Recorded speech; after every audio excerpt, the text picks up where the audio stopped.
Chers amis du kiosque, bonsoir. Très heureux de vous accueillir sur le plateau de Zouk Télévision. Et aujourd'hui, je vais officier en tant qu'animateur, puisque Emmanuel Granier a été empêché. Il m'a donné la lourde tâche d'animer cette émission en la présence de nos chers invités et experts, les chroniqueurs que je vais tout de suite vous présenter. Donc, on va commencer par Michel Branchi, économiste d'un jour, économiste toujours, et rédacteur en chef du journal Justice. Tout à fait. Et donc, l'actualité de Justice cette semaine, c'était quoi?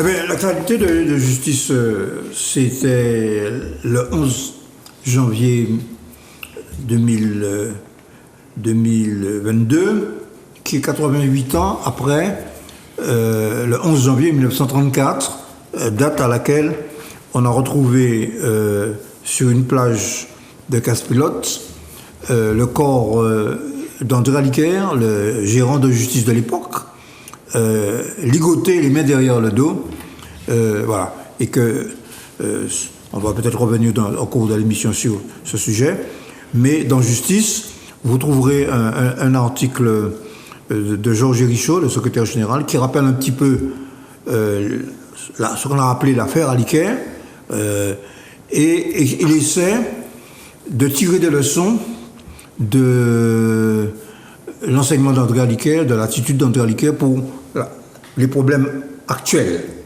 Parce que commémorer, c'est aussi, quel que soit l'événement historique, quand on commémore, il s'agit pas seulement de parler du passé, je pense, mais c'est aussi de tirer des leçons du passé pour affronter les défis d'aujourd'hui. Voilà.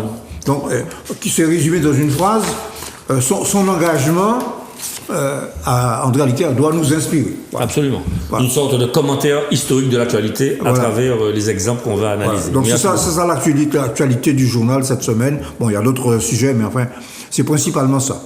Très bien. Autre invité, Philippe Saint-Cyr, qu'on connaît. Il ne veut pas dire Maître Saint-Cyr, mais bon... Il m'a donné ce titre à vie. Oui, ah ouais. Voilà, donc très heureux de t'accueillir de nouveau. Et l'actualité de Philippe Saint-Cyr cette semaine, c'est...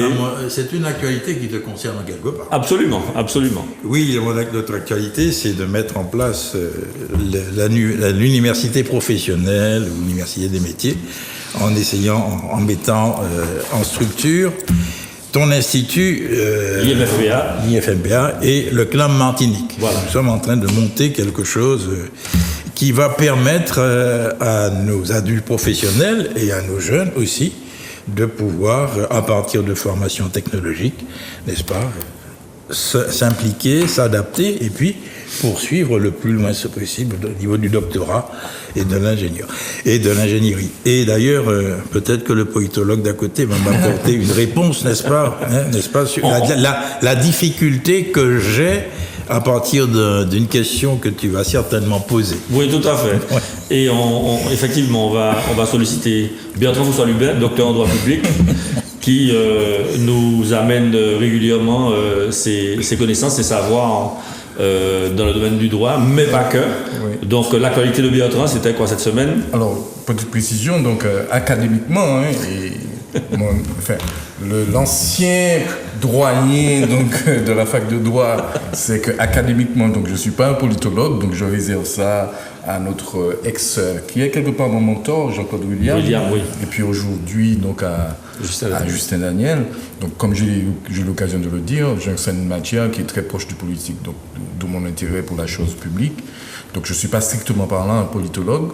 Alors mon actualité, c'est mon quotidien, les cours que j'assure, puis les travaux de recherche. Je travaille sur quelques questions, notamment sur la Polynésie française. Voilà, donc c'est mon actualité en ce moment. Voilà.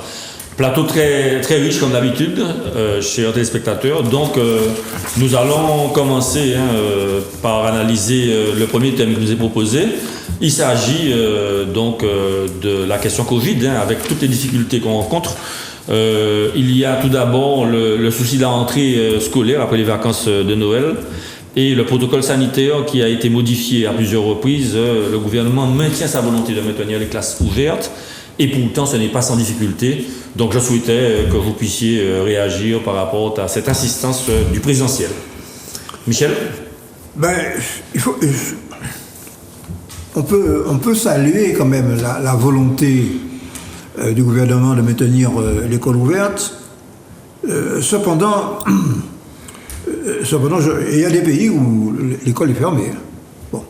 Et il y a des pays d'ailleurs qui ouvrent l'école maintenant, après l'avoir fermée pendant 2 ans. Bon. Alors, moi je reconnais que c'est difficile. Il y a 2 exigences contradictoires. La première, c'est maintenir l'école ouverte en présentiel, parce que les enseignants qui sont là nous diront que l'université n'est pas en présentiel. Hein. Pour une partie. Pour une partie. Bon. Et master. Bon. Il est prouvé que pour enseigner, et pas seulement pour enseigner, mais dans les activités, le présentiel est meilleur que le distanciel. Le distanciel. Bien. Excusez-moi. Le distanciel. Bon. C'est une première exigence. La deuxième exigence qui est posée, c'est, à partir du moment où on rassemble les gens, d'éviter la circulation du virus. En plus, nous avons un virus, en gros, le delta contaminait 6 à 7 personnes, une personne contaminée par le delta, 5 à 6 personnes, et l'Omicron, c'est 11 à 12 personnes. Un contaminé. Bon. Par conséquent, un établissement scolaire, c'est un rassemblement. Un collège, un lycée, une école maternelle, c'est un rassemblement de personnes, d'individus, d'enfants, de jeunes, etc. Bon. Et en plus, ce sont des jeunes. C'est très difficile de leur imposer ce qu'on appelle le distanciel. De les canaliser, oui. Bon. Alors, le port du masque, etc., etc. Et alors, on a presque des règles. Quand il y a un contaminé, qu'est-ce qu'il faut faire? Est-ce qu'il faut fermer la classe entière, etc. Est-ce qu'il faut apporter pour prouver après que l'on est plus positif? Est-ce qu'on prend un test, un autotest, ou bien alors maintenant c'est 3 autotests, etc., etc., etc. Et ça a changé. Et ce n'est qu'à la veille de la rentrée, d'après ce que disent les enseignants, que le dernier protocole assez complexe a été communiqué aux communautés scolaires. Alors, il paraît même que le dernier protocole est arrivé aux oreilles des enseignants par l'intermédiaire d'un média, la presse, Le Parisien, qui était payant. Oui. Et donc, les enseignants ont très mal accepté le fait que l'institution Éducation nationale communique à ses agents donc ces informations-là par le biais d'une presse payante, quoi. Alors, on peut comprendre, mais ceci dit aussi, l'Éducation nationale, c'est une bureaucratie importante. Je dis pas le mammouth, hein. Bon, alors, tu vas te faire tuer. Celui qui avait dit ça, il avait dit... Exactement. Il avait dit une vérité, mais il a été tué parce qu'il avait dit la vérité. Exactement. Un peu comme la chanson de ce poète français, qui disait qu'on vous tue quand vous dites la vérité. Mais le fait est, c'est que entre le moment où la décision politique a été prise et le moment où elle a été mise en œuvre par les services de l'éducation nationale, les académies, etc., les inspecteurs de ceci, les inspectrices de cela, il s'est écoulé un certain temps, puis c'est arrivé aux enseignants très tard. Mais pour revenir à l'essentiel, moi je reconnais que c'est un challenge difficile. Bon, alors, dans la grève des enseignants, il y a quand même autre chose. D'après ce que je crois comprendre, la presse le dit d'ailleurs, il y a la personnalité de Blanquer qui est contestée Bon, cela dit, je vais dire une chose. Quel ministre de l'Éducation nationale n'a pas été contesté? Bon. Quel ministre? Bon. C'est une observation personnelle. Bon. Mais en fait, celui-là est particulièrement controversé. Et puis, il y a, pour terminer, alors, mais en même temps, c'est la même chose, il y a une colère qui est liée à toute une série de souffrances du corps enseignant. Les salaires, la réforme du bac, qui a été mal acceptée, etc., etc. Donc, il y a Omicron a été la goutte d'eau qui a fait déborder le vase. D'après ce que toutes les analyses, voilà. Très bien. Alors Philippe, je rebondis toujours sur le même thème en disant que les établissements se trouvent cruellement en difficulté par rapport au manque d'équipement.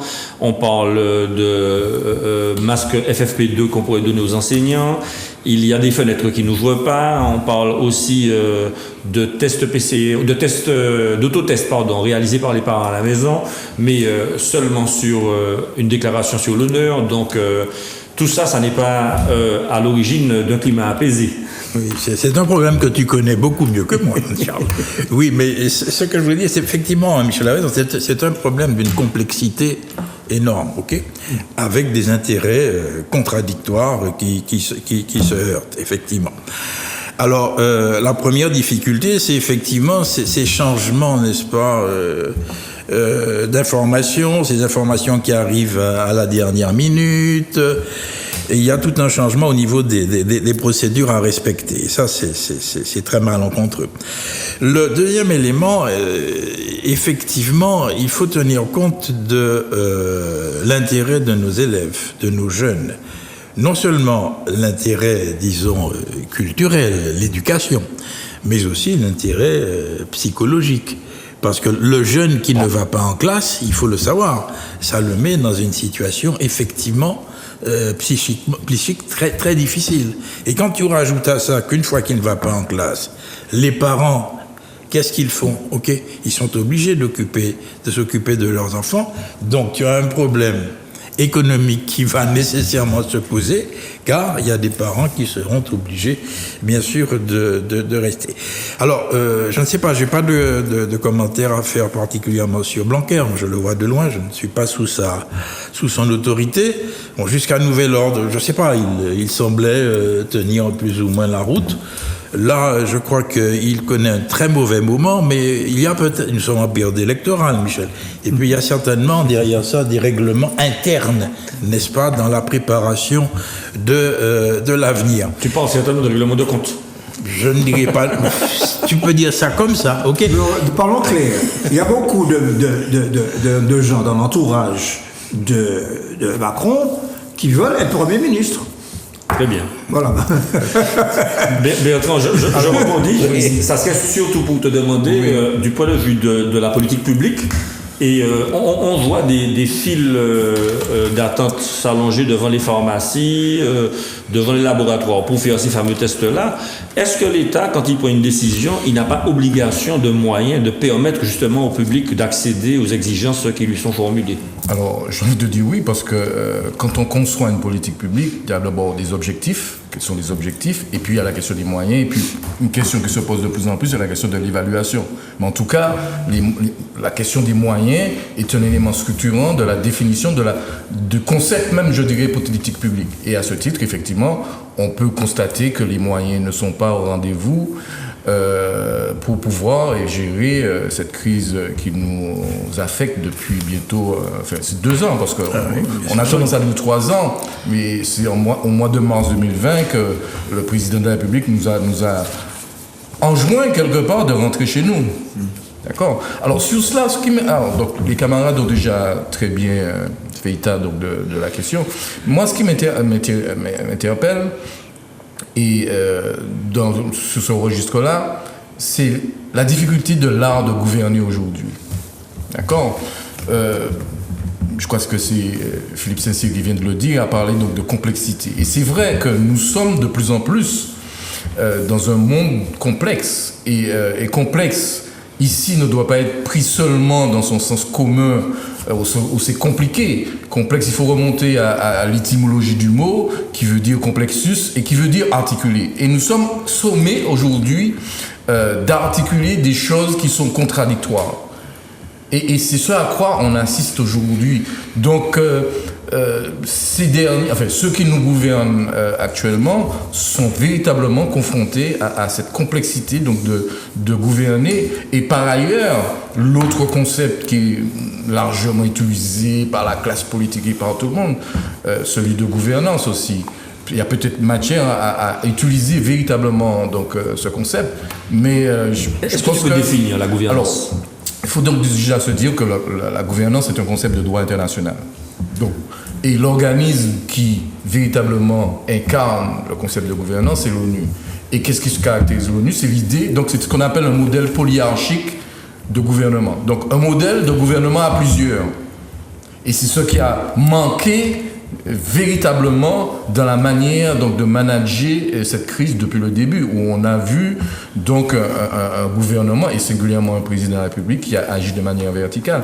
Donc peut-être que si on avait véritablement respecté à la lettre et l'esprit donc, de ce concept, on aurait pu pallier certaines difficultés auxquelles nous avons été confrontés depuis 2 ans et demi. Mais est-ce que ce n'est pas le rôle du président justement que de diriger? Puisque, bon, je me fais un petit peu la voix contradictoire, mais si on devait poser la question aux enseignants, à tout le monde de savoir quelle attitude avoir en cas de situation urgente. Oui, c'est lui qui prend la décision. C'est certainement, donc, c'est son rôle du reste, c'est la fonction de toute personne qui est dans ce genre donc, de situation, de cette configuration.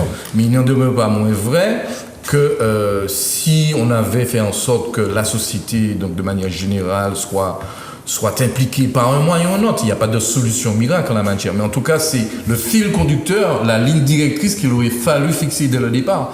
Que toutes les décisions ne soient pas prises au niveau de Matignon, encore à l'Élysée, ou encore s'agissant donc de problèmes que nous évoquons dans le cadre de l'éducation nationale, si on avait, parce que c'est une tradition, et ce qu'a dit tout à l'heure Michel Blanchy, qui a dit que quel ministre de l'éducation nationale n'a pas été désavoué, parce que c'est lié au fait, et ce qui va à l'encontre d'une idée de Condorcet avait développé à l'époque, que quelque part la corporation s'est appropriée la gestion de l'éducation nationale, avec la complicité de certains gouvernements du reste, et notamment les gouvernements socialistes, avec la complicité des gouvernements socialistes. Donc la corporation s'est appropriée la chose éducation.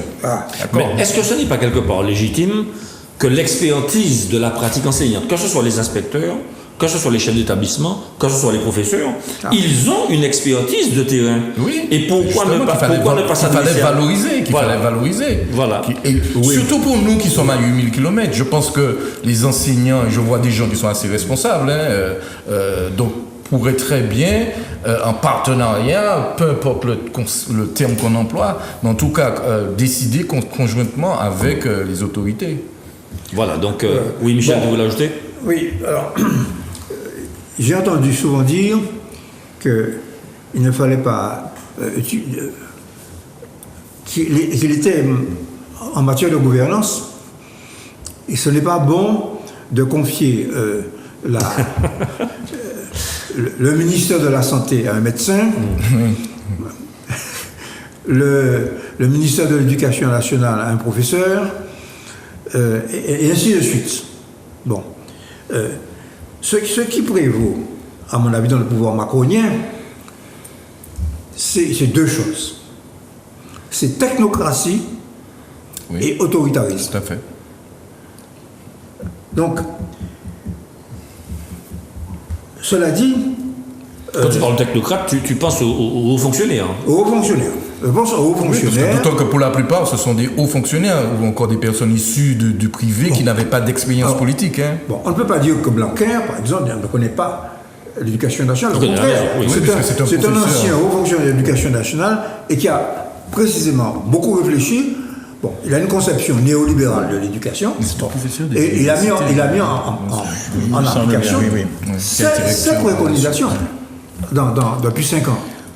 Par conséquent, quand tu dis qu'il vaut mieux que ce soit quelqu'un qui soit issu du sérail, qui puisse donner des directives, mais au cas particulier c'est ça. Bon, mais ceci dit, j'ai tendance à penser que une politique il y a d'une part les éléments techniques, puis que la direction, la gestion elle-même doit être dirigée de manière politique, c'est-à-dire l'orientation doit être politique. Moi, je souscris à ça, et j'ai une expression que j'utilise aujourd'hui. Ouais. Il y a un risque qu'on perçoit de plus en plus aujourd'hui, et je l'observe ne serait-ce que chez nous au niveau local, c'est ce que j'appelle la tentation de l'élu technicien. Comment dire, depuis 2008 notamment, j'observe que certaines personnes qui ont accédé aux responsabilités locales, qui sont devenues des maires notamment, sont avant tout des techniciens. Et on voit bien que dans leur management, dans la gestion publique, effectivement, que la dimension technique l'emportait sur la dimension politique. Ouais. Et c'est un véritable problème, et que l'on perçoit effectivement à travers le management, la gestion de ce gouvernement. Parce que la dimension technique appartient aux techniciens en principe. Appartient. Et avec le risque aussi, avec la conséquence fâcheuse, c'est que des questions qui sont des questions politiques soient laissées aux mains des technocrates, ou encore échappent aux politiques. Oui, c'est une question délicate. Ça me rappelle un débat que nous avons eu à une époque au niveau de l'université, il y a quelques années, savoir par qui devait être présider l'université, qui devait diriger l'université. Oui, tout à fait. L'exemple de l'université est assez... Et il y a eu un débat en disant, bon, ça c'est certain, c'est peut-être quelqu'un qui ne soit pas dans l'université, qui ne soit pas professeur, ça pourrait être quelqu'un d'extérieur, ce sont des grands énormes. Et finalement, ce débat a été évacué. Et moi, je considère, dans ce cadre-là, que c'est un universitaire qui ne peut que présider l'université. On va venir parce qu'il a la connaissance technique, et il a, si tu veux, la dimension de la philosophie et du cap à suivre, d'accord? Okay. Mais parce que l'université est un établissement public corporatif. C'est à part. Voilà, c'est à part. Tandis que vous prenez l'exemple des mairies, effectivement, bon, souvent le maire se laisse gouverner par le technicien, parce qu'il n'a pas les compétences requises, ok.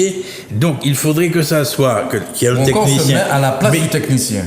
Mais à ce moment-là, qui est liant? Qui est liant? Dis-moi, qui faut-il lire?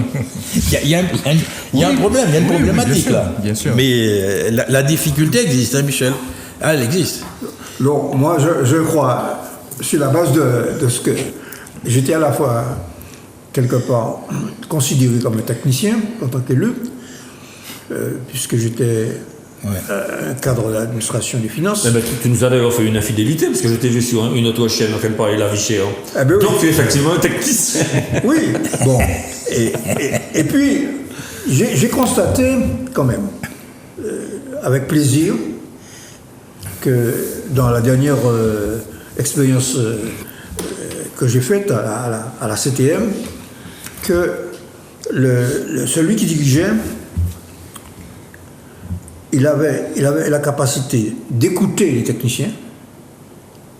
Bon, il vous écoute, de consulter les techniciens avant de prendre des décisions, mais à un moment donné, il prenait une décision politique. Oui, monsieur. Bon, je vais prendre un exemple. L'octroi de mer. L'octroi de mer est une question extrêmement complexe. D'ailleurs, je conseille à nos téléspectateurs d'aller sur le site du CSSM, le Conseil de l'économie sociale, de l'environnement et de la culture. Voilà. Bon, qui est présidé d'ailleurs par le professeur Justin Daniel. Bien. Je leur conseille d'aller sur le site du CSSM, qui vient de sortir une étude de à peu près 30 pages sur l'octroi de mer et un quiz de 10 questions et 10 réponses. Et il y a une explication de l'octroi de mer. Et puis il y a quelques questions à débattre. Quel est l'avenir de l'octroi de mer avec lesquels je ne suis pas d'accord. Bon. Mais néanmoins... Alors, revenons au sujet, la dimension technique. La dimension technique, oui. La dimension technique, c'est que on a eu à faire à des attaques extrêmement violentes, des lobbies de l'importation, pas seulement en Martinique, à la Guadeloupe, à la Réunion, etc. Et même du ministère des Finances, par un rapport qui s'appelle le rapport Ferdi. Bon, il est certain que les présidents de région les présidents de collectivités, les présidents des régions ultrapériques, en particulier celui qui était président de la CTM à l'époque, ils ont consulté leurs techniciens et les élus qui avaient des connaissances de domaine. Bon. Le résultat de cela, c'est qu'après avoir clarifié, d'abord, on a pu répondre au niveau technique, parce que notamment à la Commission européenne, sur un certain nombre d'allégations qui étaient fausses, on a pu réunir tous les socioprofessionnels martiniquais et aussi des autres d'outre-mer. Et récemment là, on a gagné. Oui. On a gagné parce que, en gros, le droit de mer a été maintenu, tout à fait. Alors pour rester dans le sujet, on parle de la grève des enseignants, ça reste toujours dans le sujet. Rapidement, 2 ans que ça dure, disait Bertrand. Et le dernier record de contamination pour 100 000 lycéens, c'était 499. Aujourd'hui, on en est à 5264 pour 100 000 lycéens. Je parle des lycéens, on n'a pas les chiffres pour les collégiens et les écoliers. Je pose la question, Bertrand, est-ce que tu penses que c'est une manière pour le ministère de la Santé et pour le gouvernement de favoriser une immunité collective que de laisser Omicron circuler? Parce qu'on se pose des questions. À 499, il y avait beaucoup d'inquiétudes. À 5260 cas, on laisse circuler. Ton point de vue? Alors, je ne sais pas si c'est véritablement une volonté gouvernementale, mais bon, c'est vrai qu'ici ou là, d'aucuns se prononcent sur cette question et pensent qu'effectivement, ce serait une des solutions pour pouvoir remédier à cette pandémie. Parler d'immunité collective, c'est partir du principe qu'il vaut mieux laisser circuler ce virus et faire le bonheur du plus grand nombre au détriment de quelques-uns. Donc c'est la philosophie utilitariste. Je ne sais pas, donc moralement ça pose des problèmes après. La circulation du virus, ça veut dire, même un virus atténué, ça veut dire des morts. Hein. Oui, en tout cas l'immunité collective est rattachée parce que ce sont les Anglais. Tout au début, Boris Johnson qui avait effectivement émis l'idée qu'on laisse faire. D'accord? Et c'est parce que derrière... Et aussi dans le nord de l'Europe. Dans le nord de l'Europe. Dans le nord de la Suède. Exactement. Ils sont revenus là-dessus. Hein. Voilà. Donc, voilà, parce que ça pose des questions morales. Ça pose des questions morales. Donc après, chacun a peut-être sa morale, mais en tout cas, je n'en sais rien. Sur cette question, je n'ai pas de religion. Morale et même éthique, hein, non? Alors... Oui, éthique aussi, d'une certaine manière. Éthique, surtout pour le personnel soignant.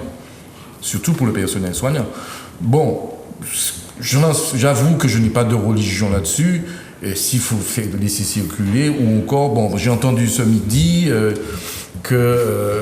suite au propos de M. Raoult, qu'il fait un parallèle entre la circulation exponentielle du virus et les vaccins. Alors, parallèle, corrélation ne signifie pas causalité, qu'il y a un lien de causalité. Tout à fait. D'accord. Bon, c'est là où effectivement nous devons être prudents. Tu permets, nous avons appris avec l'ancien bac, avec l'ancien bac. Nous sommes tous titulaires de l'ancien bac ici, donc il n'y a pas de souci. Oui, je crois. Tu ne porteras pas ombrage à quiconque. Non, nous sommes ex-aequo là. T'as nous plus ancien qui est ailleurs. Avec l'ancien bac, nous avons appris la philosophie des sciences. Oui, tout à fait. Ça existait. Bon, ça n'existe plus maintenant dans le bac. Dans la philosophie des sciences. Bon. C'est-à-dire que comment la science se fait et évolue. Et nous avons appris que la première chose que l'on doit observer, c'est que 2 événements concomitants ne sont pas nécessairement, il n'y a pas de lien, lien de causalité. Tout à fait. Il peut y avoir corrélation, mais pas causalité. Je cite beaucoup là-dessus. Dans beaucoup de choses qui circulent sur les réseaux sociaux, c'est précisément ceci qui prévaut. C'est-à-dire qu'on prend 2 événements et on introduit un élément de causalité. Alors, pour revenir au fond de la question que tu poses, et qui est une question il y a deux choses. La première, c'est qu'il n'est pas certain qu'une circulation du virus Omicron donne une immunité collective définitive si après, il n'y a pas un autre variant. Donc, le bénéfice qui serait recherché ne serait pas réel.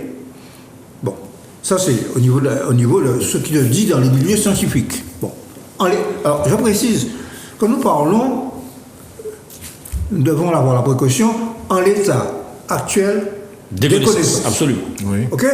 Bon. Mais la deuxième chose, c'est que il me semble qu'il y a deux éléments qui, dans la politique du gouvernement, qui vont à l'encontre des préconisations des scientifiques, notamment sur l'école. Le premier élément, ça a été évoqué par Philippe Saint-Cyr, c'est l'élément économique. On veut maintenir les enfants à l'école pour que les parents aillent travailler, faire tourner l'économie. Autrement dit, on veut continuer à faire continuer l'économie. Donc, l'économie contre la santé. Le deuxième élément, c'est que la France, malheureusement, est dans une situation préélectorale. Donc tu penses que la conjoncture ça influe aussi beaucoup. Bon, la France est dans une situation préélectorale. Si on avait écouté à demi-mot le conseil scientifique juste avant les fêtes, il aurait fallu pratiquement confiner la France. Et il y a des autres sondages qui sont faits par l'Élysée qui s'appellent les sondages d'acceptabilité. Oui, tout à fait. On appelle ça l'acceptabilité. Oui, tout à fait, oui. Est-ce que l'opinion publique est capable d'accepter? On n'est pas en Chine. En Chine, bon, dans une province, 13 millions d'habitants. 7 malades ont fermé 13 millions d'habitants. 13 millions d'habitants sur 1,2 milliard, confinement. Voilà. Alors, Philippe, oui, tu voulais réagir. Je voulais ajouter quelque chose dans le même sens que Michel. C'est que il y a effectivement l'aspect économique est très fort. Il est d'autant plus fort qu'il y a les enfants doivent continuer à aller à l'école pour que les parents puissent aller travailler. Mais dans le même temps, le Omicron, il se développe beaucoup plus. Donc, si tu rajoutes ces deux éléments-là, on va se trouver en face d'une paralysie totale de l'économie. Je voulais ajouter ça. Du point de vue de la conséquence. Oui, bien sûr. Mais qu'est-ce que tu penses? Donc, est-ce que tu penses que la grève des enseignants, 75% des écoles sont fermées, est-ce que tu penses que c'est un argument suffisant pour faire prendre conscience au gouvernement du malaise qu'il existe? Est-ce que tu crois qu'aujourd'hui, dans la conjoncture préélectorale, pardon, c'est un lapsus que je regrette, la conjoncture préélectorale, et puis aussi dans le contexte économique et social qui n'est pas bon, est-ce qu'une grève peut faire changer les choses d'après toi, ou alors est-ce qu'on va faire sauter un bouchon, faire sauter un fusible dont on parlait tout à l'heure? Tout dépend, n'est-ce pas, du dernier sondage d'acceptabilité. Oui. Non, mais je dis. Alors, je ne sais pas, peut-être, oui, mais je n'en suis pas convaincu. Je ne pense pas que ça puisse faire changer les choses. Moi non plus, d'autant que Michel Branchier a évoqué quelque chose tout à l'heure. Dans le fonctionnement d'Emmanuel Macron, il y a une dimension, c'est la dimension autoritaire. Ouais.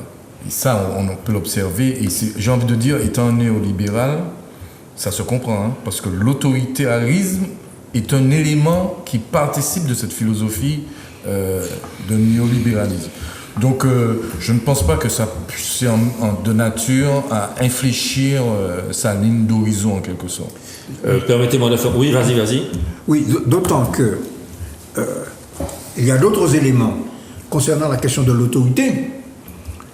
Précisément, si Macron reste en tête des sondages à l'heure actuelle, précisément, il y a une partie de l'opinion oui, tout à fait. Qui adhère à ça. Tu as tout dit? Oui. Bon. Bien sûr. Et de l'autre côté. Notamment ces propos de la semaine dernière que nous avons commentés ici. Tout à fait. Ça fait du bien. C'est-à-dire qu'il y a de plus la dérive d'une partie de l'opinion publique vers l'extrême droite va dans son sens. C'est-à-dire que l'extrême droitisation de la droite républicaine et le renforcement de l'extrême droite, la vieille extrême droite, je dirais, à mon avis, néofasciste, de Le Pen, rejointe par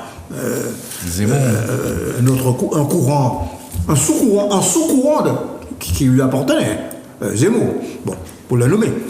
C'est un sous-courant du Front National. Bon. Qui déborde déjà, aujourd'hui, qui déborde. Bon. Tout ça va dans le sens, pour ne pas perdre le fil de notre raisonnement, du fait que la crise que vit la France à l'heure actuelle, beaucoup de Français disent qu'il faut de l'autorité. Et au-delà, juste une petite chose, au-delà donc du cas français, il semble que, au regard donc de ce que je peux lire sous là, il semble que quelque part, sur cette planète, de plus en plus, il y a une demande d'autorité. Tout à fait. En Europe en tout cas. En Europe en tout cas. Et je m'autorise un parallèle avec 7395 nouveaux cas en Martinique. Est-ce que l'autorité du préfet est suivie, est entendue, est bienvenue? Votre point de vue. Est-ce que l'autorité, autorité c'est quoi? Bon, un petit point d'ordre. Celui qui a l'autorité, c'est celui qui autorise.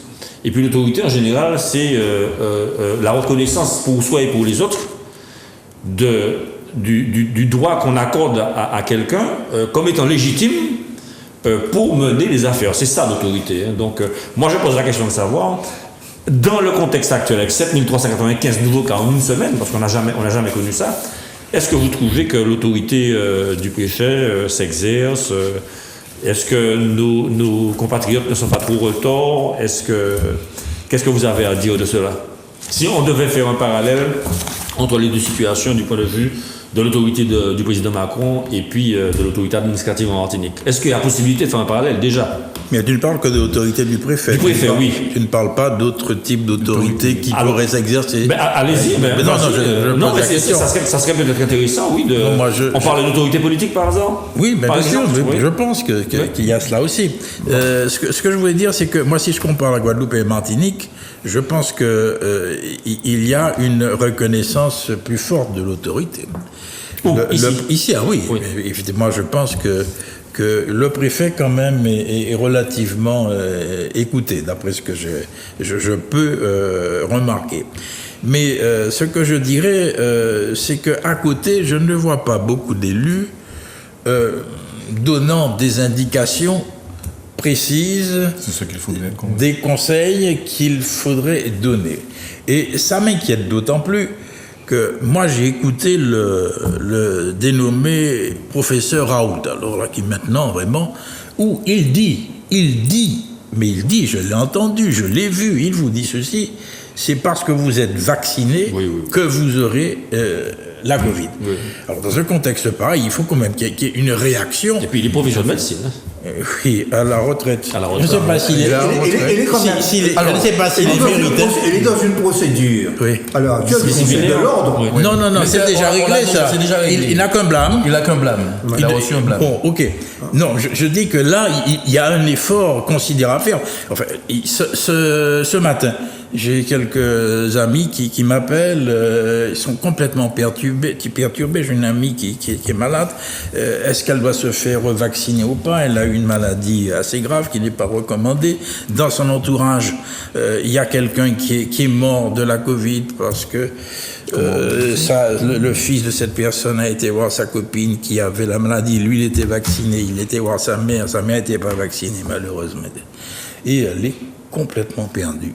Elle ne sait pas ce qu'elle doit faire. Donc, il y a quelque chose d'important à faire, de nécessaire à faire, c'est-à-dire l'écoute et surtout les informations. Il me semble, qu'il n'y a pas eu une commission qui a été créée pour éviter les fake news, non? Oui, au niveau du gouvernement, il y a un... Mais non, localement. Localement, si. Oui, il me semble, mais je n'en entends plus parler. Mais il y a un effort. Dont est membre le docteur Lise, le sociologue. Oui. Et puis l'avocate aussi. André Lucrèce, etc. Et un jeune youtubeur. Mais je voudrais dire qu'il y a quelque chose à faire de fondamental. Oui. Bon, moi, ma réponse, je la prends au niveau de l'OMS. Hier, le docteur Tedros a fait une conférence de presse. Je vous lis quelques extraits de cette conférence de presse. Parce que la réponse, elle est là. Le variant Omicron, qui se propage à un rythme que le monde n'a pas connu depuis le début de la pandémie de Covid-19, reste un virus dangereux, même s'il provoque des symptômes moins sévères. A mis en garde le patron de l'OMS. Bien qu'Omicron provoque des symptômes moins sévères que Delta, il reste un virus dangereux, en particulier pour ceux qui ne sont pas vaccinés, a déclaré le directeur, etc., Tedros Adhanom Ghebreyesus. Et il poursuit. Le variant qui a été identifié pour la première fois en Afrique, etc., etc., etc., et il dit ceci. Plus de transmission. Cela veut dire plus d'hospitalisation. Ça veut dire plus de morts. Ça veut dire plus de gens qui ne peuvent pas travailler, y compris des enseignants et des personnels de santé, ce que nous disions tout à l'heure, et plus de risques que notre variant émerge et qui sera encore plus transmissible pour notre Omicron. Ce n'est pas une maladie bénigne, c'est une maladie que l'on peut prévenir avec les vaccins. Voilà la réponse. Je ne lis pas le reste. Oui, très bien. Le reste, c'est qu'il conclut que la solution dépend non pas des autorités, mais de chacun des personnes. Voilà, donc la réponse en fait c'est ça, voilà. que chacun soit responsable de son sort. Voilà la réponse. Et de la conscience. Alors tout à l'heure, vous avez réagi à propos de la Guadeloupe, et moi j'ai un thème là qui concerne les tensions, violences et crises sociales en Guadeloupe. Philippe Saint-Cyr disait tout à l'heure que le préfet était, l'autorité du préfet était davantage écoutée en Martinique. Moi je souhaiterais savoir comment vous expliquez que la Guadeloupe redémarre aussi rapidement en dehors, on parle d'île sœur, nous avons exactement la même histoire. Non. En dehors d'une parenthèse anglaise. Quand Victor Hugues est parti en tant que commissaire de la Révolution pour régler au pas les colons, la Martinique était sous occupation anglaise. Et donc, en dehors de cette petite parenthèse historique-là, il me semblerait que c'est une île sœur. Alors, je ne donne pas l'élément de réponse. Vas-y, je t'en prie. Une remarque. Je me souviens que j'avais de gros débats avec mes amis guadeloupéens. J'ai vécu un certain temps en Guadeloupe, pendant 7 ans. Et différence entre Guadeloupéens et Martiniquais. On se posait la question, mais pourquoi autant de femmes en politique alors qu'en Martinique, à l'époque, il n'y en avait pas? Et j'ai eu plusieurs camarades guadeloupéens qui m'ont répondu, mais Philippe, c'est simple, c'est dû à l'histoire, mon vieux.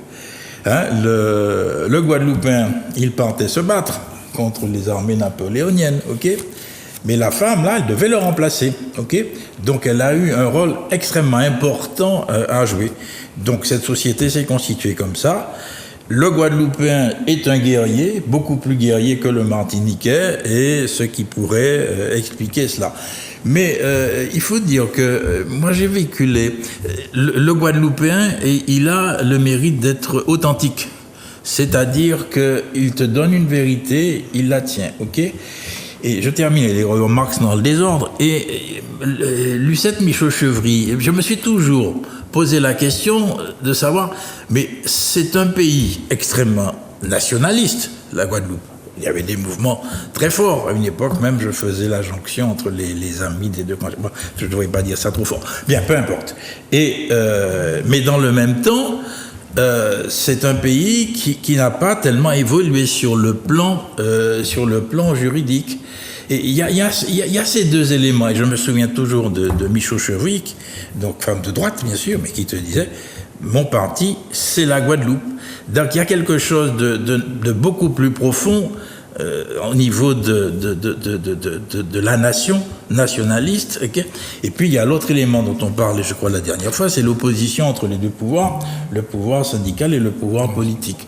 Oui, mais la Guadeloupe est beaucoup plus brutale dans ses réactions que la Martinique. Donc, j'ai mis ça dans les ordres. Absolument, non, tout à fait. Michel, tu veux compléter? Bon, moi je crois que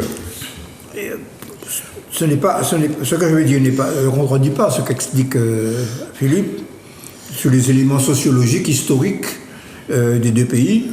On peut être frères et sœurs et être différents. Oui. Bon, et puis il y a même quelquefois des frères ennemis. Bon, bien. Alors, ce que je veux dire, c'est que il y a une histoire syndicale qui est différente. Ah oui, totalement. Bon, en gros,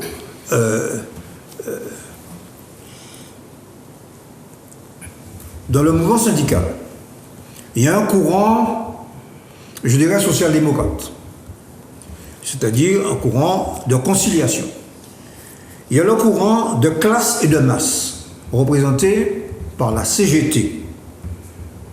Et puis, a pris naissance en Guadeloupe, un courant nationaliste et anarcho-syndicaliste. Oui. Qui mélange politique et... Bon. Et donc, autrement dit, dans le courant de classe de masse, on fait des revendications jusqu'au bout, et à un certain moment, c'est le politique qui prend le relais. OK? Bon. Dans le courant qui est celui que je viens d'indiquer, Anarcho-syndicaliste, on revendique également le politique. Bon. Par conséquent, d'ailleurs, il y a une tribune qui circule dans les réseaux sociaux et qui a été reprise par Martinique Première d'un Guadeloupéen qui s'appelle Jean-Marie Noll, qui est un économiste, Oui, tout à fait, oui. et qui analyse ça. Bon. Il analyse la Guadeloupe. Et en plus, il a une bonne connaissance des deux pays. Tout à fait. Hein? Bon, des deux territoires. Bon, soyons oui. Soyons soft. Ça ne choque personne. Enfin. J'espère. Moi non plus. Même J'espère que ça Ah ne bon, choque personne. bon. C'est Il y a quelques années, quand nous disions pays, on nous disait que nous étions des séparatistes. On relevait de l'ordonnance de 1960. Alors le pays, c'est la dimension. Nous sommes une nation. Et le pays, c'est la dimension Je pense affective. que personne ne peut contester que nous sommes une nation. alors, Nous ne sommes peut-être pas un État-nation, mais Bien nous sommes sûr. une nation. Alors, je partage tout à fait l'expression du professeur, nous sommes une nation. Et moi, je crois que dans cette affaire, il s'agit de savoir, et ça c'est un problème pour lequel il y a des opinions différentes. Est-ce que, je pose la question, je vais au cœur de la question. Nous avons le devoir de poser la question devant l'opinion de nos deux pays, de nos trois pays.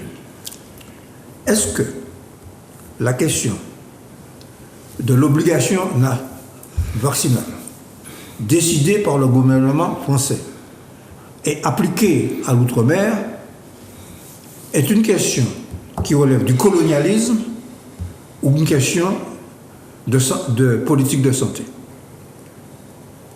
Parce que faire de cette question l'axe principal d'une lutte politique et syndicale, c'est, à mon avis, confondre une lutte sur le plan politique, et en même temps on dit que la question de l'autonomie ne nous concerne pas. Quand le corps ONU, on a poussé des cris d'orfraie. Quand le corps ONU a posé la question de l'autonomie, il dit mais prenez l'autonomie. Il dit non, c'est pas ça, c'est pas l'autonomie. Alors, donc, je suis de ceux qui pensent que la question sanitaire est une question à part. Il faut sauver le peuple martiniquais. Je ne parle pas pour les Guadeloupéens. Il faut sauver le peuple martiniquais parce que nous sommes arrivés au stade où les naissances sont plus faibles que les décès. tout à fait. Bon, donc, si en plus on se paye une vague de 7000 et quelques qui va augmenter avec le nombre de décès, nous ne pouvons pas nous payer ça. Et par conséquent, les responsables martiniquais ont le devoir de tout faire pour empêcher ça. Bon. Maintenant, la question de la crise sociale et des moyens pour les Martiniquais de résoudre le problème, C'est l'autonomie. C'est une question politique. C'est aussi simple que ça. Bertrand, tu as parlé tout à l'heure de nation. Tu as parlé de nation. Alors le pays, c'est la dimension affective. Hein. Le pays, le pays, c'est la dimension affective. C'est l'amour de le peuple a des considérations d'usage, de coutume, mais aussi juridiques. La nation, au sens revenant, elle est beaucoup plus profonde d'un ensemble de personnes qui partagent... C'est avant tout sa dimension sociologique. La dimension sociologique et qui désirent vivre ensemble. Oui. Moi, je te pose la question, est-ce que d'après toi, il y a 3 nations, Martinique, Guadeloupe, Guyane, ou alors il y a 3 peuples, Martinique, Guadeloupe, Guyane, et une nation qui serait caribéenne francophone? Wow. Oh là là. Moi, je prends le sérieux, je pose des questions. Tu poses une question. Bon, enfin, peut-être qu'on ne peut pas répondre aujourd'hui. Oui, ceci étant dit, comme la nation, c'est le désir de vivre ensemble et que les territoires sont séparés. Oui, si on part donc, sur le principe selon lequel il y a cette dimension, c'est la volonté. Effectivement, ces 3 peuples pourraient vouloir se constituer une seule nation. Et peut-être au-delà donc, de ces 3 territoires, de la Caraïbe, on pourrait parler d'une nation caribéenne, parce que c'est basé sur la volonté. D'accord ? Mais néanmoins, il y aura des différences. Donc on a des précédents, hein, la Yougoslavie, l'URSS d'antan, donc c'était des nations qui étaient réunies. La Belgique. Voilà, aujourd'hui la Belgique, et même le cas de l'Espagne, hein, parce que le schéma institutionnel espagnol... Avec les autonomies. ...s'explique parce que, au sortir de la dictature de Franco, s'est posé la question de savoir comment on fait pour réunir sur un même toit, je dirais, des territoires, qui ont des langues différentes, des identités différentes. Absolument. Donc d'où le schéma institutionnel, ce qui témoigne aussi de la démarche qu'il convient donc d'adopter quand on pense à ces questions. J'ai pour habitude de dire à mes étudiants, vous allez à un mariage, vous allez à un enterrement, vous allez à un zouk, vous allez à je sais pas quoi, vous ouvrez votre armoire et puis en fonction de la cérémonie, vous prenez l'habit qui convient. C'est la démarche. Mais nous, on n'a pas, c'est pas ici qu'on pose le problème. Donc, tout dépend, donc pour revenir à la question initiale, donc ça dépendra de la volonté des Martiniquais, mais néanmoins, il y a, enfin, de mon point de vue, il y a 3 nations, parce que nous avons des histoires peut-être communes, mais elles sont donc différentes, effectivement. Et tout cela, effectivement, c'est cette dimension sociologique qui fait que nous avons là affaire à 3 nations, mais que l'on pourrait regrouper, d'accord, un État-nation composé donc de plusieurs nationalités. Parce que comme ça s'est déjà produit dans l'histoire. Le concept d'État-nation, c'est un concept fondamentalement occidental, Philippe. Oui. Et donc, y a-t-il nécessité pour exister d'avoir cet État-nation? Pour exister politiquement, oui. Oui, bien sûr. Mais là, vous avez parti dans un rêve, là, ce concept global sur les 3 territoires. Il y a eu plusieurs décès, chaque fois on s'est pété. Y compris l'académie. Mais l'académie, l'université, il y a eu plusieurs, la Mafox à l'époque. Non, moi je considère qu'il y a 3 nations. Bon, pourquoi ? Parce que nous sommes petits, nous ne sommes pas nation. Je pense qu'il y a une nation Sainte-Lucienne qui juridiquement est un État. Nous ne sommes pas un État, nous avons d'autres structures juridiques. Mais moi, il y a des différences fondamentales entre la Guadeloupe, la Guyane et la Martinique. Il y a des usages et des coutumes qui sont une structuration sociale qui sont différentes. Oui, différentes, absolument. Totalement différentes. Les couches moyennes. Attends, laisse-moi finir. Qui sont nécessairement différentes. Ok. Effectivement, il y a un rêve, le rêve caribéen. Effectivement, il y a plusieurs grands auteurs qui ont pensé à ce rêve-là. Mais peut-être qu'on arrivera un jour, mais c'est pas demain la veille. Oui, comment s'appelle celui qui a été la Fédération de la Caraïbe, qui était directeur général de la Chambre de commerce? Ah, monsieur. Et c'était c'est un homme de cette dimension-là. Même le CARICOM a du mal à oui, absolument. C'est terrible, un type de cette dimension-là. Bon, j'ai terminé. Michel voulait intervenir. J'ai perdu un petit peu le fil parce que... Excuse-moi. Bon, non, il est certain que... Je continue à penser d'ailleurs que... pour la Martinique, et peut-être pour la Guadeloupe c'est pareil, qu'il y a l'émergence d'une conscience martiniquaise, mais que pour le moment, elle est inégalement répartie à l'intérieur de la population. Je prends deux exemples, les deux référendums, 2003 et 2010, nous ont montré ça. Par conséquent, les éléments de la nation, tu as raison, les éléments de la nation existent, et l'expression que nous avons, en tant que marxistes, utilisée sur la base de textes très importants de la Troisième Internationale, c'est que nous sommes une nation en formation. C'est-à-dire qu'on est dans un processus historique. Mais pour arriver à un État-nation, alors, à ce moment. Alors, le passage de la conscience, de la volonté à l'État-nation découlera le jour où le peuple martiniquais aura conscience d'être un peuple, d'être une nation. Le passage à l'État-nation sera, à mon avis, facilité. Parce que,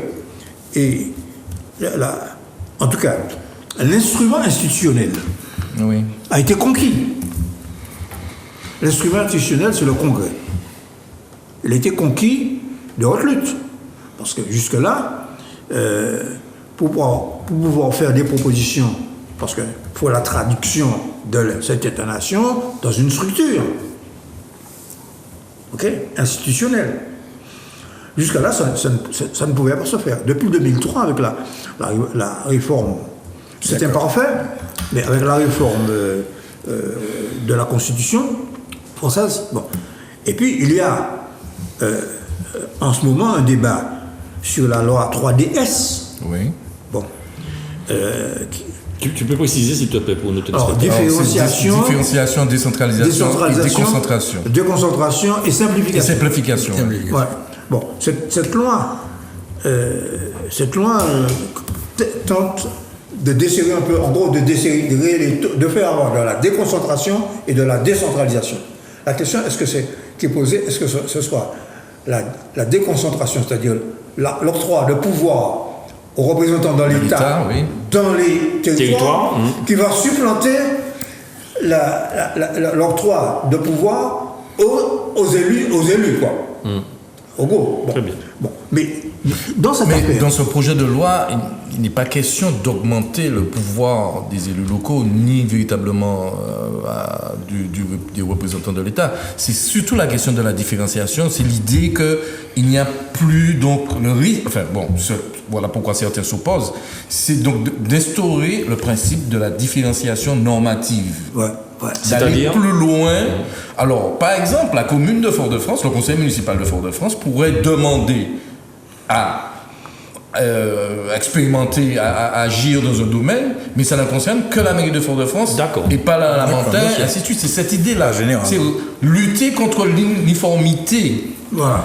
D'accord. C'est ça l'esprit général de ce projet de loi avant tout. Très bien. Ça montre bien d'ailleurs, tu as parlé de l'Espagne, et peut-être aussi de l'Allemagne, la difficulté de la France issue de la Révolution française. Parce que le moule, c'est quand même le moule de Jacobin. Oui, mais l'histoire française remonte à la Francie occidentale à l'époque. Elle remonte à bien avant la Révolution. Tandis que les Allemands, c'était 350 États, principautés, villes qui étaient autonomes. Tout à fait. Et en Espagne c'était la même chose. Tout à fait. Tu avais, les autonomies sont issues de beaucoup de petites réalités territoriales qui font que quand il a fallu reconstituer l'État ne pouvait avoir de choix que d'accorder aux embryons nationaux, je ne sais pas si ça peut se dire, enfin, de toute façon, il y a plusieurs langues, il y a le catalan, et puis il y a comment s'appelle l'autre vous avez il y a les Galicies. Les Galicies, oui, voilà. Tout à fait. Parce qu'encore, à l'intérieur du schéma institutionnel espagnol, il y a plusieurs niveaux. Il y a les communautés autonomes, donc qui ont une forte identité culturelle, telles que effectivement la Galicie, l'Andalousie notamment, et les Basques, et ainsi de suite. Les Basques parlent une langue véritablement qui ont un pouvoir législatif. Absolument. Ça se traduit par le fait qu'ils ont un pouvoir législatif, ce qui n'est pas le cas des autres. Et aussi les Canaries. Tout à fait, aussi les Canaries. Les Canaries qui sont avec nous dans les régions périphériques. Mais dans le cas de la France, il y a une superbe phrase donc, de Mitterrand d'ailleurs, qui dit, à la suite du général de Gaulle, qu'il a fallu la centralisation pour faire la France. Il faut donc maintenant la décentralisation pour ne pas la défaire. Ah, pas mal. Ouais, je ne la connaissais pas. Ouais. Bon, mais il n'empêche que de Gaulle n'a pas voulu cela parce que quand le ministre... mon Dieu, je cherche son nom, le ministre de l'époque qui a voulu faire la réforme institutionnelle en 1969, oui. Jeanneney. Jeanneney, bon, j'ai un souvenir. Guichard, bien sûr. Il a eu un fils qui était socialiste d'ailleurs, qui était avec Mitterrand. Hein. Bon, mais ce Jeanneney-là, qui était un gaulliste de gauche, a voulu faire un peu de décentralisation et supprimer le Sénat.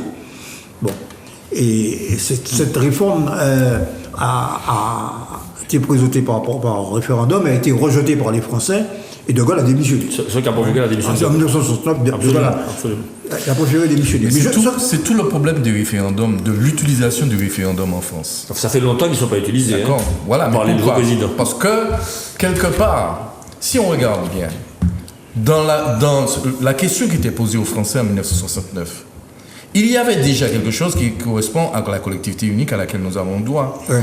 Mais puisqu'on a instrumentalisé le référendum depuis Napoléon, effectivement, on a moins tendance à regarder de plus près la question qui est posée que l'individu qui la pose. À l'époque, c'était le plébiscite, ouais, tout à fait. C'est un plébiscite. Absolument.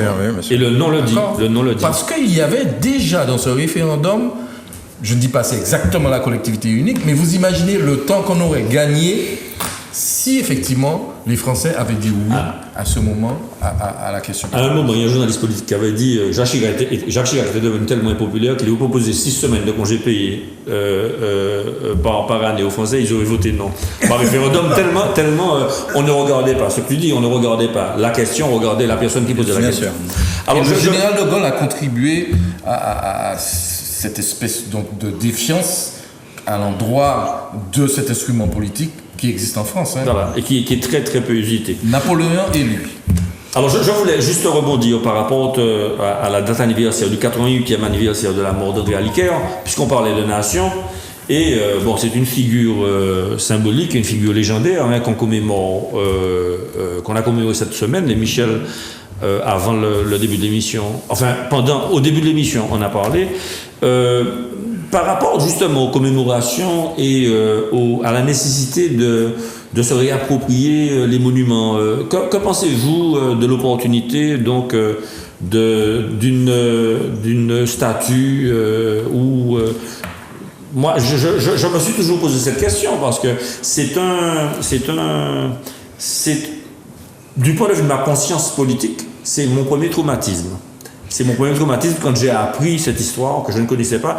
Et je l'ai appris comment ? C'est en voyant Dr Aliker, toujours vêtu de blanc. Et je me posais la question et mon papa m'a dit, mon papa était créolophone, arabophone, il m'avait dit, c'est parce que tu es effrayé. Et j'étais allé chercher les informations et c'est comme ça que j'ai su qui était André Aliker. Alors deux mots quand même, pour rappeler quand même l'événement lui-même, les faits. Bon.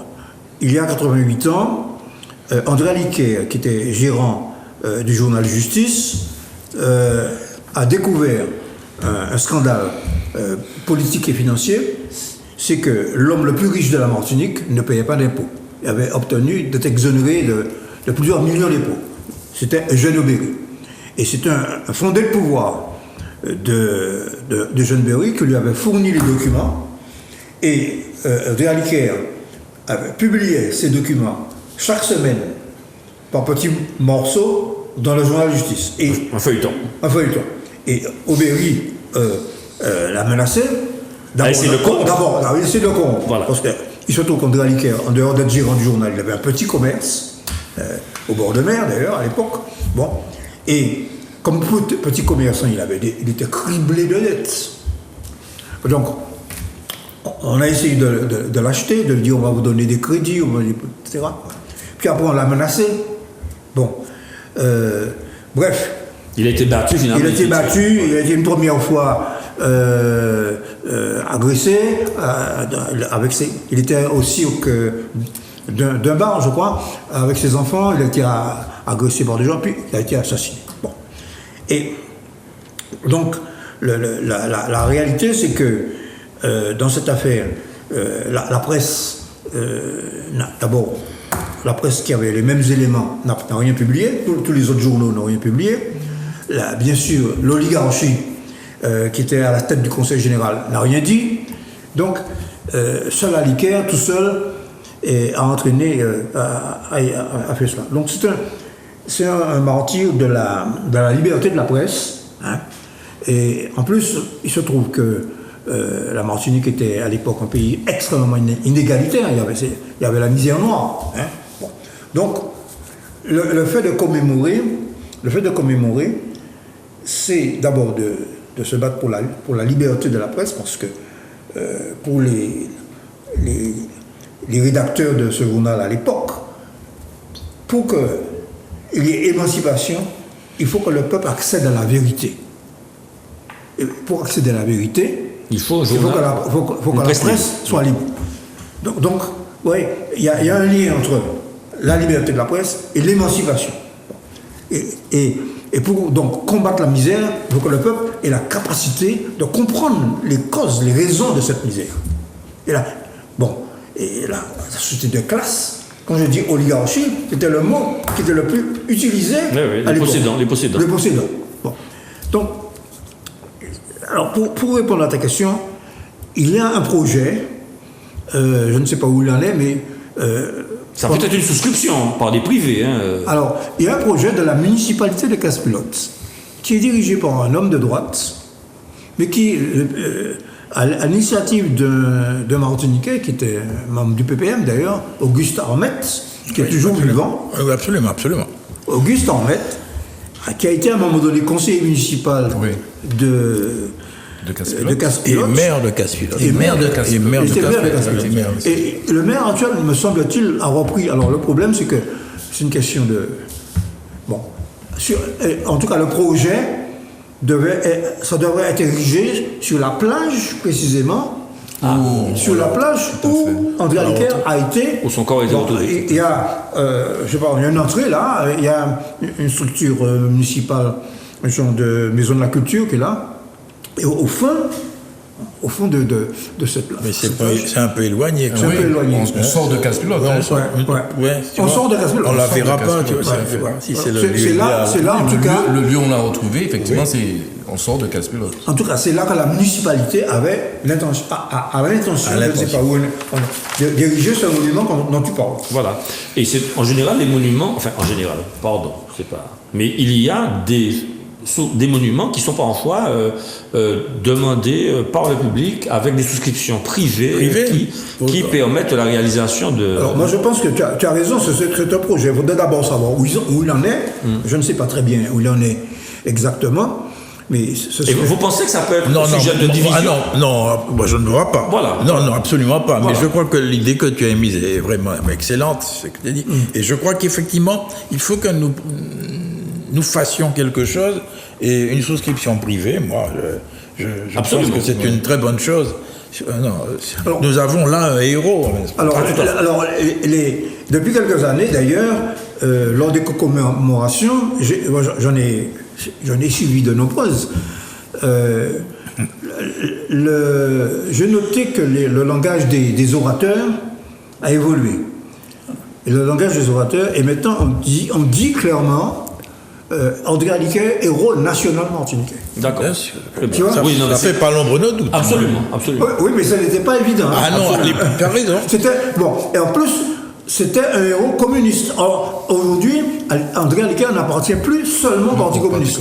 Mais du temps des départementalistes, hein, c'était ça en fait. Hein, à l'époque, tout le monde était départementaliste et oser l'autonomie, enfin oser imaginer, pouvoir parler de l'autonomie, c'était un problème. Ceci étant dit, puisque je continue, je ne voudrais pas qu'on me soupçonne de vouloir me défiler. Hein, il y a un sujet que nous devons aborder qui concerne l'amendement de Joseph Manin sur le rôle du président de la collectivité territoriale de Martinique.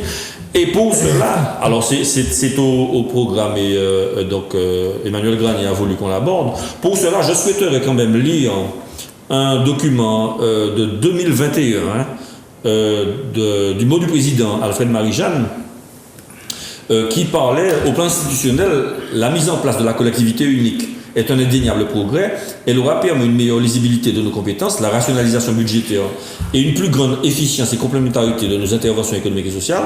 Seulement, dit-il, l'incomplétude de loi portant création de notre collectivité a favorisé des dysfonctionnements dans la gouvernance de notre institution. Ceux-ci doivent être analysés sans démagogie et sans parti pris pour être réformés.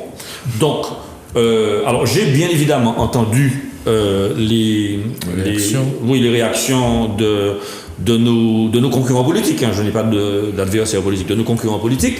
Mais je constate que Alfred Marie-Jeanne lui-même avait déjà émis le souhait donc de davantage de clarté à la tête de cette institution-là. Et j'aurais souhaité... Est-ce que tu peux citer l'amendement? Parce que je suis en train de le chercher, mais je n'arrive pas à avoir Internet. Alors, l'amendement très précisément... dit en d'autres termes que le président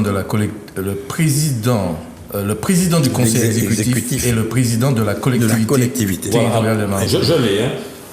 Alors, pour autant, cet amendement proposé par la collectivité territoriale de Martinique vise à préciser le rôle du président du conseil exécutif en qualité de président de la collectivité territoriale de Martinique. Ok. Aujourd'hui, vraisemblablement, et c'est M. Justin Daniel, alors j'espère ne pas trahir son propos, hein, il m'arrive de me tromper, M. Justin Daniel m'avait dit que, du point de vue de la prééminence, les deux présidents étaient à égalité du point de vue protocolaire. Attends, j'ai un problème pratique. Là. Vas-y. Je commence par le pratique. Effectivement, effectivement, bon, on travaille sur le conseil d'administration qui est modifié au niveau du CNAM, Martinique, et nous avons des représentants de la collectivité, ok? Et on s'est posé le problème de savoir comment on fait, ok?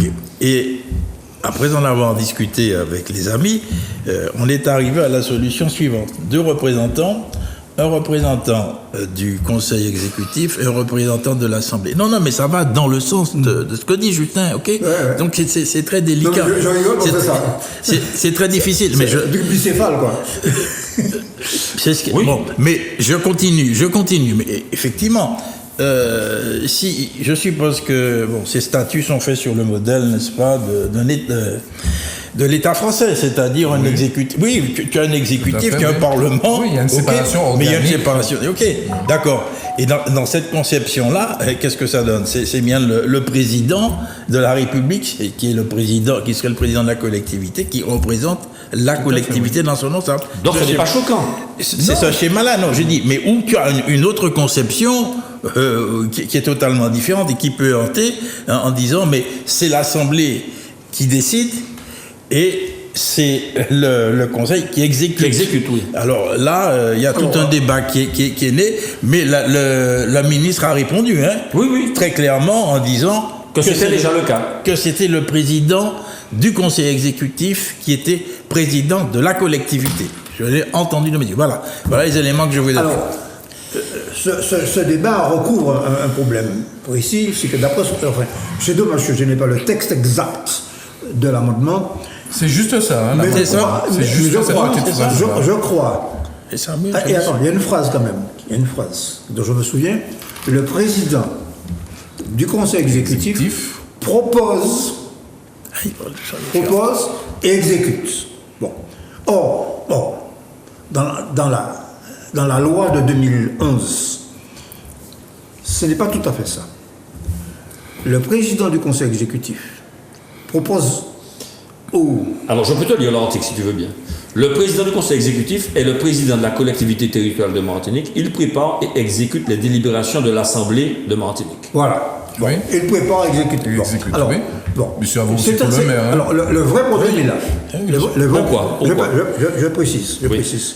Dans la loi 2011, le président prépare les délibérations, propose des délibérations au président de l'Assemblée. Et c'est le président de l'Assemblée Qui signe, qui propose, qui met, qui établit l'ordre du jour. qui établit l'ordre du jour. L'ordre du Oui, jour. tout à fait, oui. En tenant compte des propositions. Avec une priorité donnée Avec aux priorité propositions donnée. venant du conseil exécutif. Bon, autrement dit, il y a un pouvoir, néanmoins.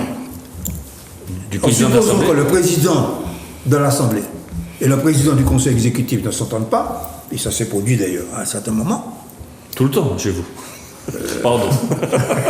C'était une petite boutade, hein, ne m'en veux pas. eh bien, Chez nous, c'est la cordialité C'est- la plus absolue. cette rédaction faisait qu'à certains moments, le président de l'Assemblée pouvait, ça s'est produit pour l'affaire Seguido, bon, ne pas. On propose. Prenons l'exemple de l'affaire Seguido. Pour animer le débat. Pour animer le débat. Bien sûr. Bon, le président du conseil exécutif, après avoir beaucoup discuté, dit bon, je vais faire un projet, non pas tout à fait à l'endroit où passe la canalisation, je vais le faire un petit peu au-dessus, parce que, et je demande donc une servitude de passage. Servitude de passage, oui. Bon, le préfet est d'accord, et je propose donc, ça va coûter tant de millions. C'était couper le coup au fait que le propriétaire voulait être dédommagé et faire passer. Donc, si on faisait passer la canalisation à l'endroit où il y avait eu le glissement, nécessairement, il fallait dédommager. Qu'est-ce qu'a fait le président de l'Assemblée? Le président de l'Assemblée a mis ce dossier en queue d'ordre du jour, ok? Et on a engagé une discussion, et ça a été discuté très tard dans la nuit, un soir de Covid en plus, un soir de Covid, où il y avait, on était en visioconférence. Bon. Ça a été très mal expliqué d'ailleurs, et ça a été rejeté. Bien. Donc, j'illustre cela. Ça veut dire que l'amendement qui est proposé va supprimer cette possibilité pour. Alors, c'est une simplification qui va dans le sens de ce que tu dis. Dans la pratique, le président Marie-Jeanne, en réalité, voulait fonctionner comme ça. Dans la pratique. Mais le texte de la loi ne le lui permettait pas toujours. Bon, c'est pour ça qu'il a lui-même dit, et puis il y a d'autres dispositions qu'il faut changer dans la loi de 2011, hein, en particulier le fait que quand il y a une motion de défiance, que les gens du conseil exécutif Oui, ne retournent plus à l'Assemblée, mais sont éjectés. Oui, bien sûr, tout à fait. Bon, il y a toute une série d'autres dispositions comme ça qu'il faut voir. Puis les présidents de commission, etc. Bon. Donc tu me dis que les membres du conseil exécutif ne sont plus des élus. Ne sont plus des élus. Et quand il y a une motion de défiance... Comment les classes-tu s'ils ne sont plus des élus? Oui, effectivement, ils ne sont plus des élus. Ils sont plus là. C'est un personnel administratif? Non, ils sont plus rien. Ils retournent chez eux. Ceux du conseil exécutif, Oui. s'il y a une motion de défiance, Oui. ils sortent de la collectivité. D'accord. Donc Mais s'ils veulent aujourd'hui- se représenter, il faut qu'ils attendent les prochaines élections. pour Tout à se fait. représenter. Très bien. Mais aujourd'hui, là, comment vous classez les membres du conseil exécutif? C'est-à-dire Ils ne sont pas élus. Ce sont des administratifs. Non. Non, Ce sont des élus. Mais ce sont des élus. Mais vous me dites qu'ils ne sont plus des élus. Ils ne sont Non, plus mais des élus. il y a une motion de défiance. En cas de C'est une motion de défiance. En cas de motion de défiance. Mais au départ, ce sont des élus, bien sûr. En cas de motion de défiance. D'accord, En cas de d'accord. motion de Oui, défiance. bien sûr. J'ai Tu vois compris. Ouais. Bon. Et Ce qui n'existe, et attirons l'attention sur le fait que ça n'existe nulle part. D'accord? Le gouvernement est censuré. Ceux qui étaient élus, députés, d'accord, Ils retournent. peuvent reprendre leur poste à l'Assemblée. à À l'Assemblée. l'Assemblée, bien sûr. Ouais. Ça n'existe Oui, pas. oui, oui, Et oui. ça n'existe pas non plus en Corse. Hein. Ah ouais? Non? Je n'ai pas Donc, de disposition. bon, ceci pour dire qu'il y a il y a toute une série de dispositions qui nécessitent d'être toilettées. Un toilettage, voilà, exactement. Oui, Alors, ce que je reprocherais, moi, quand même, à cet amendement Manel, c'est qu'on aurait pu quand même en discuter au sein de Oui, je pense que c'est la méthode qui pose C'est la problème. méthode qui pose problème. Oui. Sur le fond, parce que d'autant que, bon, sur le plan juridique, je vois bien l'intérêt donc de cet amendement de dire que c'est le président du conseil qui représente la collectivité. D'accord? Comme le maire représente la collectivité. Tout à comme, fait. Voilà. Bien sûr. Donc je pense que ça a du sens si véritablement c'est fait dans cet esprit. Mais la méthode, d'autant que la méthode pose d'autant plus problème qu'il est il est indiqué que l'amendement est présenté par la collectivité territoriale de Martinique. Si c'était Mme Manet, en sa qualité de députée, qui propose un amendement, il n'y a rien à redire puisqu'elle est dans son rôle de députée. Mais l'amendement est présenté par la collectivité. Il aurait fallu à ce moment, effectivement, que ça fasse l'objet de débats. En réalité, l'amendement est présenté, tu permets que je donne un petit coup de épaule, par le président de la collectivité territoriale, du conseil exécutif de la collectivité. Pas le président de la collectivité, Président le président du conseil exécutif de la collectivité territoriale. Parce que c'est lui qui a tué là. C'est lui Exactement. qui sent les difficultés. Oui, il sent les difficultés, mais en termes de méthodologie, puisqu'on est encore de l'idée, je reviens au concept de gouvernance. Je pense qu'au sein de l'Assemblée, d'autant que le président Marie-Jeanne lui-même partage, je pense qu'il y a une filiation entre les deux de ce point de vue. Je pense qu'il n'y a personne au sein de l'Assemblée. On aurait voté ça à l'Assemblée, ça aurait été voté. Ça aurait été voté. Mais ne parle pas de méthode ou de méthodologie, disons la procédure, au niveau de la procédure normale, pour un peu... Alors, Non, mais le respect de la démocratie. Mais bien sûr, mais c'est la procédure. Marie-Jeanne aurait fait ça, on aurait parlé de dictature. tu parles on sait que tu parles d'un grand démocrate en la personne du monsieur. Alors, je fais le débat. Mais enfin, je vous remercie d'avoir un petit peu porté des éclaircissements dessus. Il nous reste juste 5 minutes, m'a dit Manuela. Donc, y a-t-il possibilité de vous entendre réagir sur les 3 Américains blancs qui ont été condamnés à la prison à vie pour le meurtre du jeune jogger noir Ahmaud Arbery, sachant que il y aurait une sorte de reconnaissance de la conscientisation de Black Lives Matter, dans la mesure où au début du siècle, il y a eu le drame de Tulsa et je l'ai appris très très tardivement quand des avions privés avaient bombardé un quartier de Noirs très riche qui avait réussi et il y avait eu près de 300 morts, 10 000 sans-abri. Je ne sais pas si vous avez entendu parler de ce drame de Tulsa là, aux États-Unis, dans l'Oklahoma. Voilà, ça passe sous silence. Et là, pour les 75 ans du drame, il y a eu même des fouilles archéologiques avec la volonté de retrouver les morts, les corps. Et donc, ça s'est passé donc, à Tulsa, dans la petite ville de Greenwood. Et c'est les personnes qui ont massacré cette communauté noire-là, qui avait prospéré, n'ont jamais été poursuivies. Et aujourd'hui, le maire de Tulsa ne veut pas revenir ne veut pas exproprier les personnes qui se sont accaparées des biens des personnes qui avaient été tuées lors de ce massacre de Tulsa là. Donc aujourd'hui, quand on voit que 3 Américains blancs sont condamnés à la prison à vie pour le meurtre de jeunes noirs, pensez-vous qu'il y a un progrès dans ce sens? Et Manuela est impitoyable. Il reste 2 minutes, donc si vous pouviez réagir rapidement. Bon, moi je dirais que ça prouve que les mobilisations, parce que ça ne se fait pas comme ça.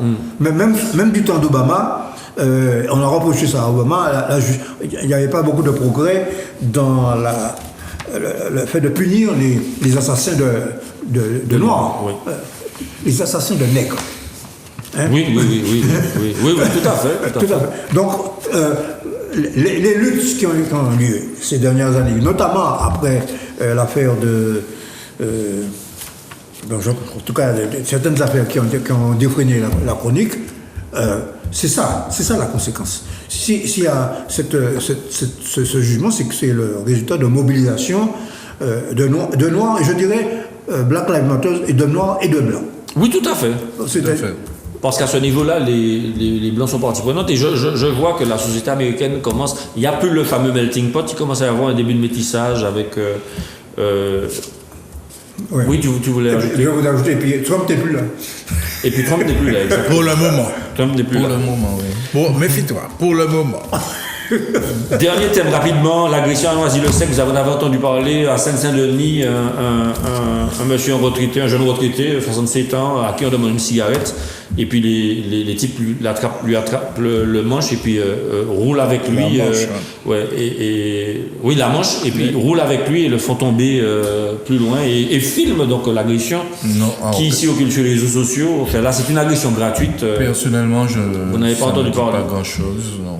Moi, j'ai entendu. Il y a 2 incidents similaires qui se sont produits. Oui. Il y a ça, et je pense qu'il y en a un autre qui m'a semblé.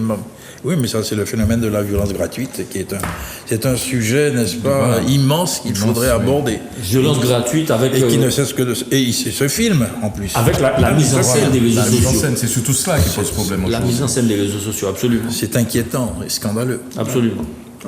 Voilà. Ben écoutez, le temps qui nous était imparti est achevé. Merci beaucoup. Merci aux téléspectateurs de Zouk Télévision d'avoir suivi le kiosque. Nous remercions Michel Branchi, à qui nous souhaitons un bon week-end et une bonne semaine. Philippe Saint-Cyr, merci beaucoup pour ta présence et puis tes éclaircissements. Et docteur Bertrand-François Lubin, merci. Bertrand-François Lubin, sous cours. Mais oui. Merci beaucoup et donc à la prochaine fois avec Emmanuel Granier, on l'espère. Une bonne soirée, un bon week-end à tous. À bientôt. Au revoir. Merci. Merci.